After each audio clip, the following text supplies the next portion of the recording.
I kind of want to get into the whole good guy, bad guy, heel face. If you're watching, I have a few here sitting here watching us record this week's episode of good guys or bad guys. And before we get into the crux of our conversation, and some of these we'll build off of, and I don't need elaborate answers, but if you want to give elaborate answers, you can.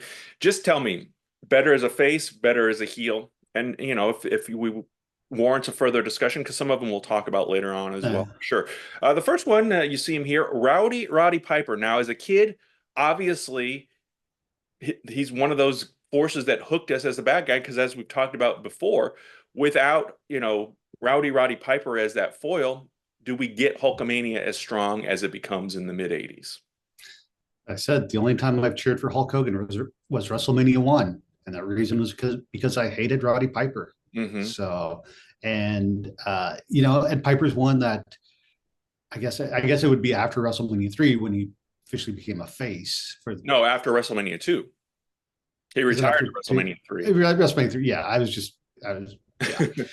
yeah. Sorry, I had him change after shaving Adonis's head, which I know is beefcake, but I just associate the face turn with Oh, that point, because then he goes off to do Hell Comes to Frogtown, which is one of the greatest underappreciated movies that talks about Roddy Piper's testicular fortitude, if you will. I don't know if you've seen the movie; it will give you nightmares.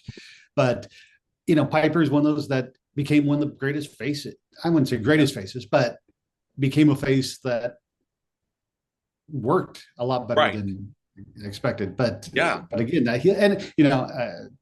anyone that has looked at my Instagram page, my profile picture is still from 10, 12 years ago when I met Piper, and one of the nicest people that I met, which I would not have expected at 10 years old. Right, But right. but I think even though he was great as a face, I think the heel. I think he was just. I want to say he was a natural heel, but the heel persona really worked for him. Yeah, and I mean, for our fandom, though, Yeah, the majority of it, he was a face. So yeah. he's one of those guys. There are very few, and their names on this list, and I'm kind of saying good guy, bad guy, or both. And I think Piper obviously fits into that both category of Yeah, able to do it and do it well. Ric yeah. Flair, to me, always better as a heel, but he had face runs here and there, even in Yeah. the old JCP days when he teamed up with Sting against Muta and Funk at the first Halloween Havoc. Ric Flair is a good guy. To me, it just doesn't fit. Now, as he got older in the WWE, it made sense because they're kind of cheering for the legend, the Jim. underdog, if you will, because he kind of became that character. But I think Rick is a natural heel as well, I mean, just especially go if you read his on. Twitter these days. You took the joke out of my mouth. I Oh, was going to say, okay, to go okay. look at his Instagram, and you'll see he is a natural heel. Yeah, he's not. I think you know. I would say, unfortunately, I think he may have been the prototype. Probably not, because I guess you can go back to Superstar Billy Graham as the cool heel. Mhm. Um, because during the Horseman days, there were guys, in the crowd dressed in suits and holding up the four fingers. And granted, it was the yuppie era, uh, but yeah, I think Flair, like you mentioned, now if he comes back into wrestling for the most part, I think anybody from the golden era is treated as a face. How many Mhm. times has Ted DiBiase showed up and gotten cheered, and Right. he was never a face on TV. So, but Flair, I go with the heel. Yeah, I agree.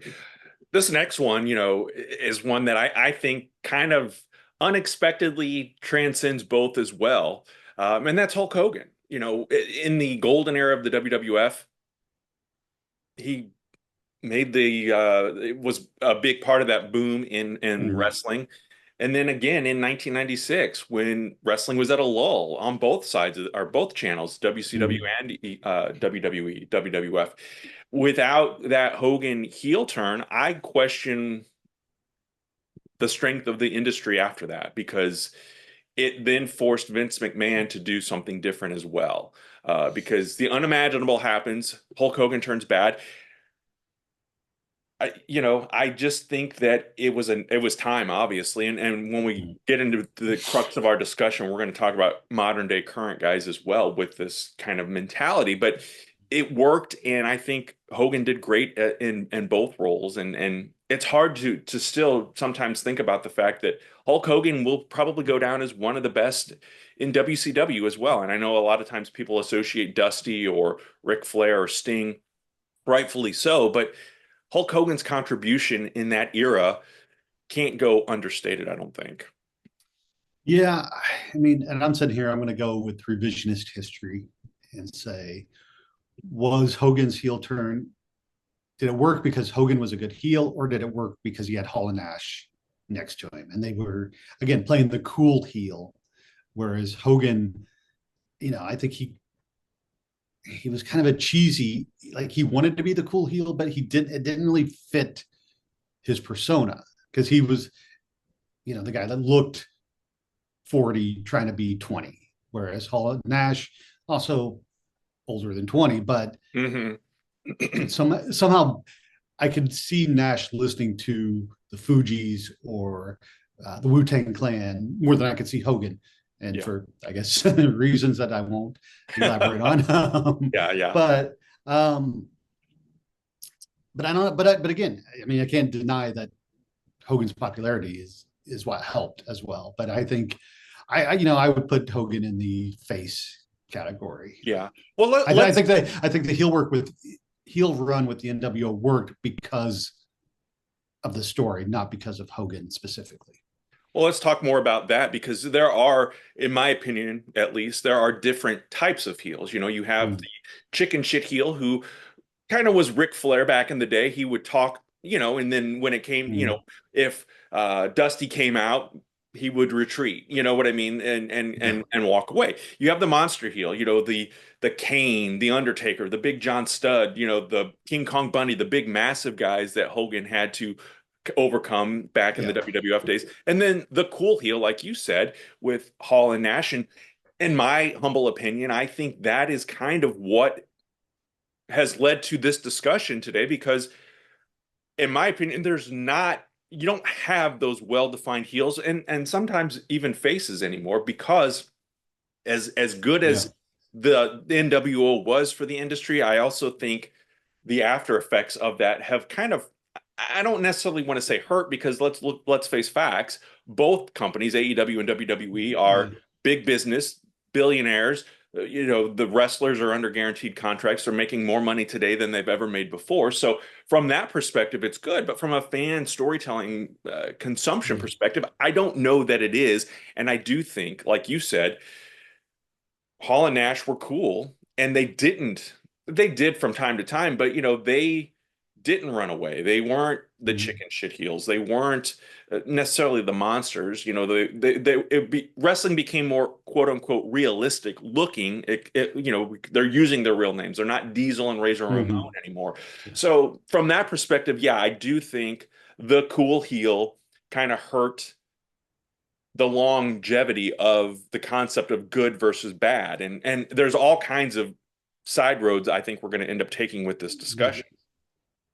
No, I agree with you, and I think you know the cool heel. I guess that leads to Steve Austin, Hmm. who was heel turned face, but didn't change mannerisms Right. to fit into the face. So, and that's when you get Vince McMahon's, well, the world's not black and white, it's shades of gray.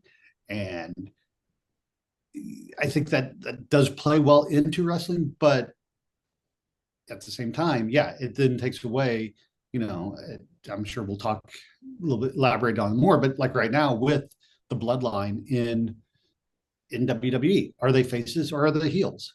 Right. Because they play to the crowd like faces, but then their actions are more heelish in the ring. So